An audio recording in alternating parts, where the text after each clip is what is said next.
Assalamualaikum warahmatullahi wabarakatuh. Selamat siang untuk Bapak Jazuli dan teman-teman sekalian.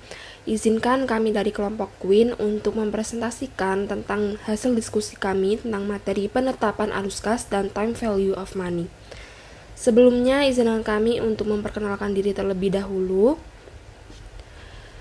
Di sini ada Syabila Rahman Cahyani, ada Nindya Pradipta Hendratno, dan saya sendiri Fatima Dina. Untuk bab yang pertama akan saya presentasikan, yaitu tentang garis waktu. Garis waktu sendiri adalah langkah pertama dalam menganalisis waktu, yaitu untuk membuat timelines yang digunakan untuk memvisualisasikan yang terjadi dalam masalah tertentu. Para ahli juga menggunakan untuk menganalisis masalah keuangan yang kompleks, dicontohkan sebagai grafik berikut. Gambar ini menunjukkan diagram garis waktu untuk menghitung nilai masa depan atau future value dan investasi awal present value sebesar $100 dengan tingkat bunga 5% per tahun selama 3 tahun. Dilanjut terkait nilai-nilai masa depan, yaitu semisal $1 yang ada di tangan saat ini bernilai lebih dari $1 yang akan diterima di masa depan. Dengan cara diinvestasikan, mendapatkan bunga dan nilai akan bertambah. Proses menuju nilai masa depan atau future value dari nilai saat ini, present value, disebut dengan penggabungan atau compounding. Future value adalah jumlah di mana arus kas atau serangkaian arus kas akan tumbuh selama periode waktu tertentu ketika digabungkan dengan tingkat bunga tertentu. Untuk present value sendiri adalah nilai hari ini dari arus kas atau serangkaian arus kas di masa depan. Untuk compounding atau penggabungan adalah proses aritmatika untuk menentukan nilai akhir arus kas ketika bunga menjemuk diterapkan. Selanjutnya adalah pendekatan langkah demi langkah, yaitu metode untuk penyusunan laporan kas dengan mengikuti prosedur yang jelas dan sistematis. Sebagai contoh pada grafik tersebut ini.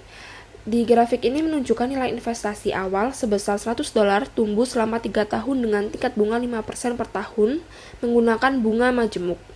Rumus bunga majemuk sendiri adalah future value sama dengan present value dikali 1 plus R pangkat N. Di tahun pertama, $100 ini dikalikan dengan 1,5 sama dengan $105. Di tahun kedua, $105 dikalikan 1,5 yang dihasilkan adalah $110,25. Dan di tahun ketiga, $110,25 dikali 1,5 sama dengan 115,76. Jadi setelah 3 tahun nilai investasi menjadi $115,76 dengan bunga majemuk 5%. Selanjutnya adalah pendekatan formula atau pendekatan rumus. Dalam pendekatan langkah demi langkah, kita mengalihkan jumlah di awal setiap periode dengan 1 plus 1 sama dengan 2, 1,05. Jika N sama dengan 3. Namun kita kalikan dengan 1 plus 1 3 kali yang sama dengan 1 plus 1 pangkat 3. Yaitu dengan rumus future value N sama dengan present value 1 plus 1 N. Future value pangkat 3 sama dengan $100 dikali 1,5 pangkat 3 sama dengan 115,76. Dengan adanya N sendiri tadi adalah 3, dan untuk compounding interest atau bunga majemuk adalah terjadi ketika bunga diperoleh dari bunga periode sebelumnya. Ada juga simple interest atau bunga sederhana, yaitu terjadi ketika bunga tidak diperoleh dari bunga. Selanjutnya adalah kalkulator keuangan. Kalkulator keuangan dapat digunakan untuk menghitung aspek-aspek dari arus kas seperti future value, present value, anuitas, dan lain-lain. Jadi, kalkulator keuangan sangat membantu dalam pengambilan keputusan untuk investasi, analisis arus kas, dan perencanaan keuangan. Selanjutnya ada spreadsheets. Spreadsheets menunjukkan secara rinci apa yang sedang terjadi dan membantu mengurangi kesalahan konseptual dan kesalahan entry data saat menggunakan Excel ketika menghitung masalah nilai waktu dari uang di Excel. Suku bunga dimasukkan sebagai persentase atau desimal, misalnya 5% atau 0,05. Namun ketika menggunakan fungsi nilai waktu dari uang, pada sebagian besar kalkulator keuangan dapat memasukkan suku bunga sebagai bilangan bulat seperti 5. Ketika menghitung masalah nilai waktu dari uang di Excel, singkatan untuk jumlah periode adalah NPER, sedangkan untuk sebagian besar kalkulator keuangan singkatannya hanya huruf N. Selanjutnya adalah gambar grafis proses penggabungan. Ini menunjukkan bagaimana investasi sebesar $1 tumbuh dari waktu ke waktu dengan tingkat suku bunga yang berbeda. Jika sejumlah uang didepositokan dan menghasilkan bunga 5% per tahun, dana yang ada di deposito juga akan bertumbuh 5% per tahun. Gambar ini adalah menunjukkan grafik nilai masa depan atau future value dari $1 dengan berbagai tingkat bunga. I sama dengan 0%, 5%, 10%, dan 20% selama 10 periode. Selanjutnya adalah nilai sekarang. Dengan rumus future value sama dengan FV, N sama dengan PV, 1 plus 1 pangkat N. Untuk present value-nya sendiri adalah PV sama dengan FV, N dibagi 1 plus 1 pangkat N. Rumus ini digunakan untuk nilai sekarang dari arus kas yang akan diterima di masa depan menggunakan tingkat bunga. Jika harga obligasi kurang dari $100, maka lebih menguntungkan membeli obligasi dibandingkan menyimpan uang di CD.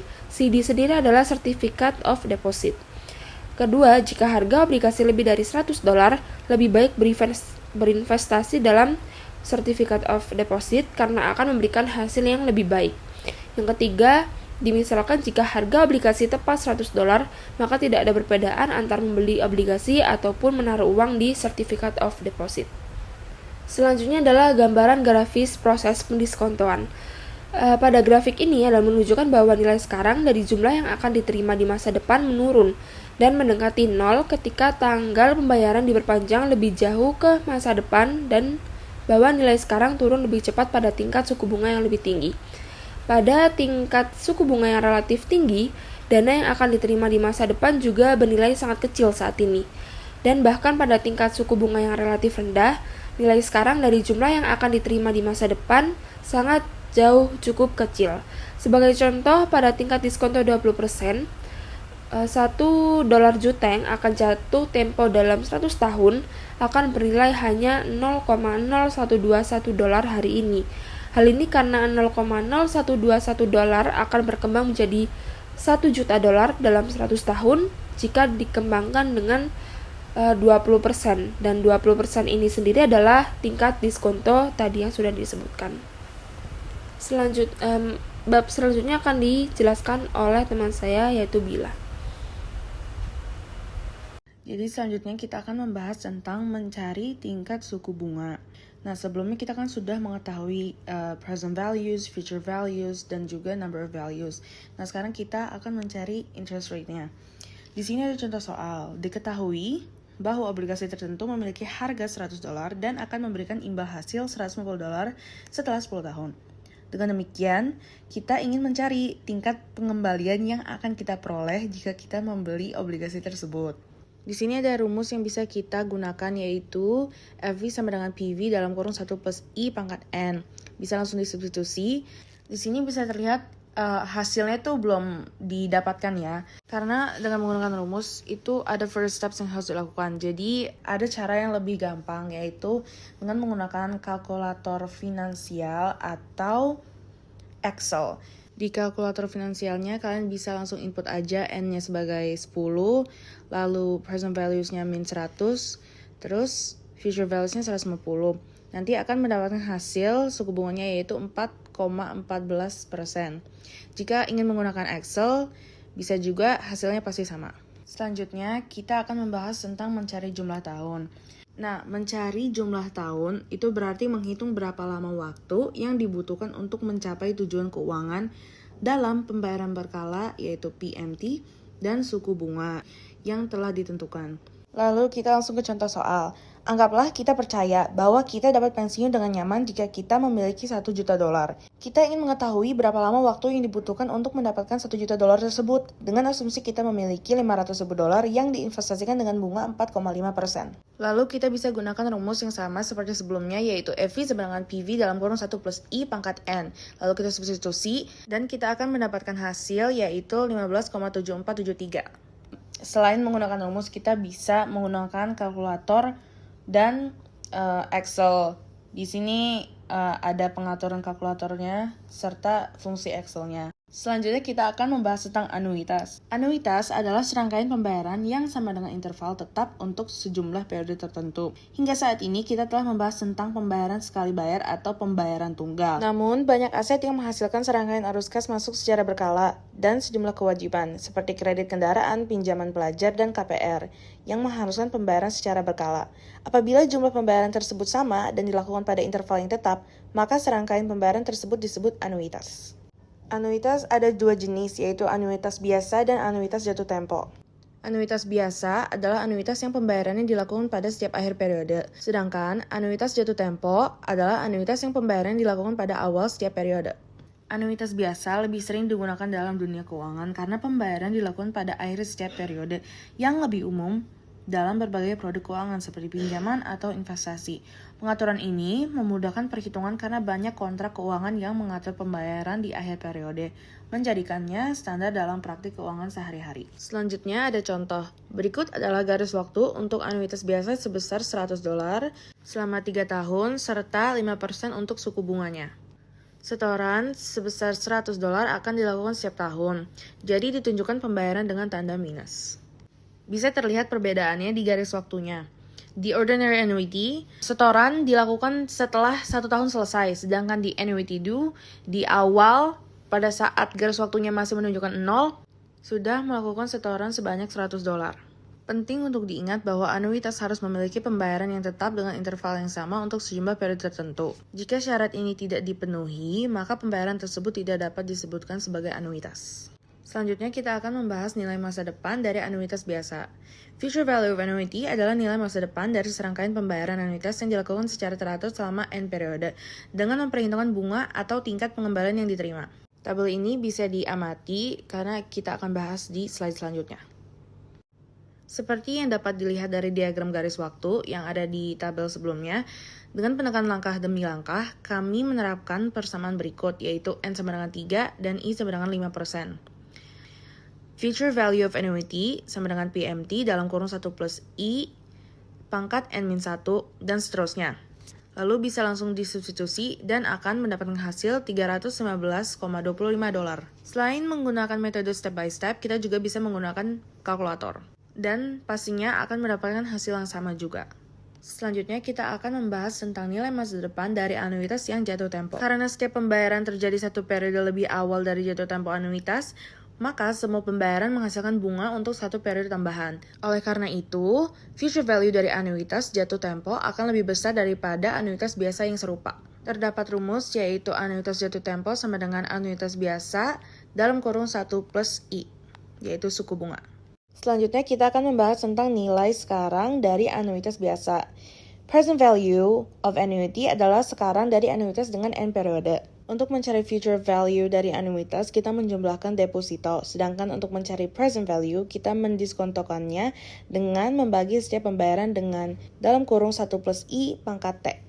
Di sini disertakan contoh penyelesaian soal sebelum-sebelumnya menggunakan penyelesaian garis waktu.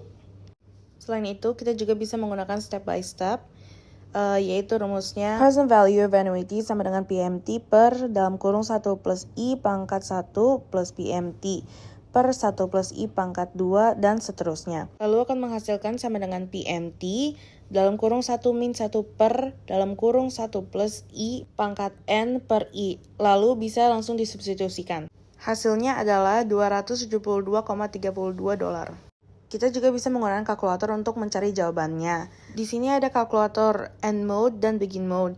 Dan seperti yang sebelumnya telah dijelaskan, annuity due itu pasti nilainya akan lebih besar daripada ordinary annuity.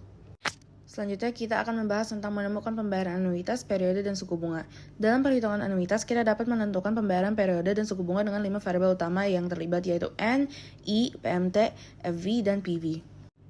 Lalu kita akan membahas tentang menemukan pembayaran anuitas atau PMT. Menemukan pembayaran anuitas berarti menghitung jumlah pembayaran yang harus dilakukan secara berkala untuk mencapai nilai tertentu, seperti nilai masa depan atau nilai sekarang, dengan mempertimbangkan suku bunga dan periode waktu yang ditentukan.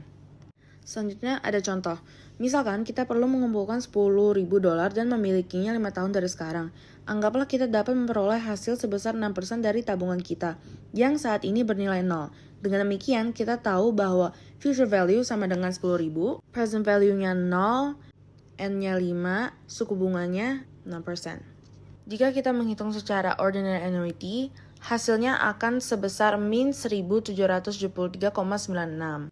Sedangkan jika kita menggunakan annuity due, hasilnya adalah sebesar min 1.673,55. Selanjutnya, kita akan membahas tentang menemukan jumlah periode. Mencari jumlah periode berarti menghitung berapa lama waktu yang diperlukan untuk mencapai tujuan keuangan tertentu. Di sini ada contoh, misalkan Anda memilih untuk melakukan setoran di akhir tahun, namun hanya mampu menabung sebanyak $1.200 setiap tahunnya. Dengan asumsi tingkat pengembalian 6%, berapa lama waktu yang diperlukan untuk mencapai target $10.000 Anda? Untuk mencari hasilnya, kita bisa menggunakan kalkulator atau menggunakan Excel. Jika kita mengasumsikan pembayaran akhir tahun, maka hasilnya adalah seperti yang annual juga, yaitu 6,96 tahun. Sedangkan jika kita mengasumsikan pembayaran di awal tahun, hasilnya adalah 6,63 tahun. Selanjutnya kita akan membahas tentang mencari tingkat suku bunga. Mencari tingkat suku bunga berarti menghitung tingkat pengembalian yang diperlukan agar pembayaran berkala dapat mencapai nilai masa depan atau nilai sekarang yang diinginkan. Lalu ada contoh soal. Misalkan Anda hanya dapat menabung $1.200 per tahun, namun masih membutuhkan $10.000 dalam 5 tahun. Berapa tingkat pengembalian yang diperlukan untuk mencapai tujuan tersebut? Dengan menghitung menggunakan kalkulator maupun Excel, kita akan mendapatkan hasil yaitu 25,78%. Perpetuitas adalah anuitas dengan masa manfaat yang diperpanjang. Karena pembayarannya berlangsung selamanya, Anda tidak dapat menerapkan pendekatan langkah demi langkah. Namun, mudah untuk menemukan present value dari perpetuitas dengan rumus berikut. Sebagai contoh, Anda membeli saham preferen di sebuah perusahaan yang membayar Anda dividen tetap sebesar $2.50 setiap tahun selama perusahaan tersebut beroperasi. Jika kita mengasumsikan bahwa perusahaan akan terus berjalan tanpa batas waktu, saham preferen dapat dinilai sebagai perpetuitas. Jika tingkat diskonto saham preferen adalah $10, maka kita akan menghasilkan hitungan seperti ini, yang nantinya akan menghasilkan present value dari saham preferen adalah $25. Selanjutnya adalah arus kas yang tidak merata. Arus kas yang tidak merata adalah serangkaian arus kas yang jumlahnya bervariasi dari satu periode ke periode berikutnya. Arus kas tidak merata terbagi menjadi dua. Yang pertama, serangkaian pembayaran anuitas plus pembayaran sekaligus di akhir periode. Contoh terbaiknya itu obligasi. Lalu yang kedua, ada arus kas tidak merata tanpa pola tertentu. Contoh terbaiknya adalah saham dan investasi modal. Ini merupakan contoh soal yang akan kita pakai dari dua jenis aliran tersebut. Aliran yang pertama yaitu serangkaian pembayaran anuitas plus pembayaran sekaligus di akhir periode. Ini sudah aku tandain langkah pertama, langkah kedua, dan langkah ketiga. Jadi yang pertama ini kita bisa menghitung present value dari anuitas itu sendiri. Selanjutnya kita menghitung present value dari pembayaran terakhir. Nah, setelah kita mendapat angka dari present value anuitas dan present value pembayaran terakhir, kita bisa menjumlahkannya dan akhirnya kita mendapatkan present value terakhir yaitu $927.90. Adapun cara dari aliran kedua yaitu arus kas tidak merata tanpa pola tertentu. Jadi di sini rumusnya udah jelas ya. Ini itu bakal berurutan sesuai dari tahun pertama sampai tahun terakhir. Seperti yang sudah aku paparkan, ini aku hitung dari tahun pertama, tahun kedua, tahun ketiga, dan seterusnya. Lalu setelah kita sudah menghitung sampai tahun kelima, karena di soal itu sampai tahun kelima, kita akan jumlahkan lalu present value dari aliran ini kita akan mendapat $1.016.35. Selanjutnya, nilai masa depan atau future value dari aliran arus kas yang tidak merata. Biasanya dalam keuangan, kita lebih sering menghitung present value karena kita ingin tahu nilai saat ini dari arus kas di masa depan. Tapi dalam beberapa kasus, kita perlu menghitung future value untuk melihat berapa total nilai investasi setelah beberapa tahun. Contohnya, investasi proyek. Untuk mengetahui berapa total uang yang terkumpul di masa depan. Lalu yang kedua ada tabungan atau dana pensiun untuk mengetahui nilai akhir setelah bunga. Ini merupakan contoh soal dari future value dari aliran arus kas yang tidak merata. Rumusnya sudah terpapar dan ini kita kerjakan per tahun. Jadi misal tahun pertama, kalau begitu kita include ke rumus dan akhirnya menghasilkan $157.35 dan begitu terus sampai tahun terakhir yang akhirnya nantinya menghasilkan $1.791.15. Selanjutnya, kita akan pindah ke bagian mencari I dengan arus kas yang tidak merata. Untuk mencari I dalam arus kas yang tidak merata, kita memerlukan kalkulator keuangan. Jadi di sini tidak ada rumus hitungan, tetapi kita akan menggunakan kalkulator keuangan. Berikut cara untuk mencari I jika present value diketahui. Jadi, diketahui bahwa diberikan investasi awal sebesar $927.90 yang perlu dibayar sekarang. Lalu ada aliran kas yang diterima setiap periode, yang tahun pertama itu $100, tahun kedua sampai tahun keempat $300, dan tahun kelima adalah $500. Lalu kita masukkan nilai-nilai ke dalam kalkulator keuangan. Ada jumlah periode, ada present value, ada payment, ada future value. Lalu kita tekan tombol interest per year dan kita akan mendapat tingkat pengembalian 12%. Selanjutnya ada semi-annual and other compounding periods. Dalam dunia keuangan, bunga tidak selalu dihitung tahunan. Ada yang menghitung tahunan atau annual compounding, bunga dihitung sekali setahun, lalu ada setiap 6 bulan semi-annual compounding, bunga dihitung 2 kali setahun, lalu ada setiap 3 bulan quarterly compounding, bunga dihitung 4 kali setahun, lalu ada setiap bulan monthly compounding, bunga dihitung 12 kali setahun, lalu ada setiap hari daily compounding, bunga dihitung 365 kali setahun. Semakin sering bunga dihitung, semakin besar nilai akhir yang diperoleh. Karena bunga atas bunga, compounded interest, bertambah lebih cepat. Sebagai contoh, semi-annual compounding atau perhitungan setiap 6 bulan. Misalnya, Anda menyimpan $100 di bank dengan suku bunga tahunan 5%, tetapi bank menghitung bunga setiap 6 bulan. Jadi yang pertama Anda lakukan adalah ubah suku bunga tahunan menjadi suku bunga per periode, yaitu 5% dibagi 2. Kenapa 2? Karena ini 6 bulan sekali ya, jadi di dalam setahun terjadi 2 periode yang nanti menghasilkan 2,5%. Lalu langkah kedua kita akan menghitung jumlah periode. Jika kita akan menyimpan uangnya selama 10 tahun, maka kita akan mengkalikan 10 dengan 2 yang akhirnya menghasilkan 20 periode. Selanjutnya kita tinggal masuk ke rumus dan akhirnya kita akan menghasilkan $163.86. Selanjutnya, kita akan membandingkan suku bunga. Terdapat berbagai jenis investasi atau pinjaman memiliki periode perhitungan bunga yang berbeda.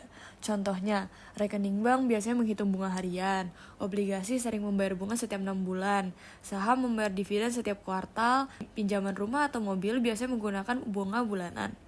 Karena ada perbedaan ini, kita perlu menyamakan cara perhitungan agar bisa membandingkan secara adil. Terdapat 2 jenis suku bunga yang perlu dipahami. Yang pertama ada nominal interest rate atau INOM atau APR. Ini adalah suku bunga yang dinyatakan atau dikutip oleh bank, perusahaan kartu kredit, atau lembaga keuangan. Suku bunga ini tidak mempertimbangkan frekuensi perhitungan bunga dan juga APR saja tidak cukup untuk membandingkan suku bunga secara adil. Lalu yang kedua ada effective annual rate atau EFF% atau equivalent annual rate atau EAR. EFF% ini merupakan suku bunga yang sebenarnya setelah memperhitungkan efek dari frekuensi perhitungan bunga. Jadi jika bunga dihitung lebih dari sekali dalam setahun, maka suku bunga ini akan lebih tinggi daripada nominal interest rate. Selanjutnya kita akan membahas fractional time periods. Biasanya dalam perhitungan keuangan kita mengasumsikan pembayaran dilakukan di awal atau di akhir periode. Namun ada situasi di mana kita perlu menghitung bunga atau diskonto dalam periode yang lebih kecil, misalnya harian. Dalam contoh ini, kita bisa melihat bagaimana bunga dihitung dengan mempertimbangkan waktu dalam pecahan periode, seperti 274 hari dalam 1 tahun 365 hari. Contoh pertama adalah deposito bank dengan bunga harian atau compounded daily. Misal, Anda menyimpan uang $100 di bank dengan suku bunga 10% per tahun. Namun, bank menghitung bunga setiap hari atau daily compounding. Jadi, Anda perlu mencari, pertama, tentukan suku bunga harian. Karena bunga diberikan setiap hari, kita membagi suku bunga tahunan dengan jumlah hari dalam setahun, yang nanti menghasilkan 0,00273973 per hari. Lalu dilanjutkan dengan tentukan jumlah hari dalam 9 bulan. Karena 9 bulan bukan 1 tahun penuh, kita hitung berapa hari yang masuk dalam 9 bulan. Setelah mendapatkan jumlahnya, kita akan menghitung saldo akhir dengan bunga berbunga atau compound interest, yang akhirnya menghasilkan saldo akhir $107.79. Ada pula contoh lain yaitu misal Anda meminjam $100 dari bank dengan suku bunga tahunan $10, tetapi kali ini menggunakan bunga sederhana atau simple interest. Yang harus kita lakukan pertama, gunakan suku bunga harian yang sama, lalu kita kalikan dengan jumlah hari atau 274 hari, lalu kita akan menghitung total yang harus dibayar setelah 274 hari. Dari langkah kedua, kita akan mendapat angka $7.51. Jadi, setelah kita mendapat itu, kita akan menambahkannya dengan $100 di awal. Jadi, Anda akan berhutang kepada bank itu sebesar $107.51 setelah 274 hari. Selanjutnya adalah pinjaman yang diamortisasi. Pinjaman yang diamortisasi merupakan jenis pinjaman yang dilunasi dalam cicilan tetap secara berkala. Contoh umum dari pinjaman ini ada kredit mobil, KPR, pinjaman mahasiswa, dan pinjaman bisnis. Contohnya, pinjaman sebesar $100.000 dengan suku bunga 6% per tahun dilunasi dalam 5 tahun dengan cicilan tahun tetap. Maka, dengan rumus yang sudah ada dan nilai-nilai yang sudah diketahui, kita bisa langsung input saja ke rumus-rumusnya dan akhirnya kita akan menghasilkan $23.739.64 dolar. Berikut referensi yang kita gunakan sebagai sumber dari PowerPoint ini. Sekian presentasi dari kelompok kami, mohon maaf jika ada salah. Terima kasih atas perhatiannya.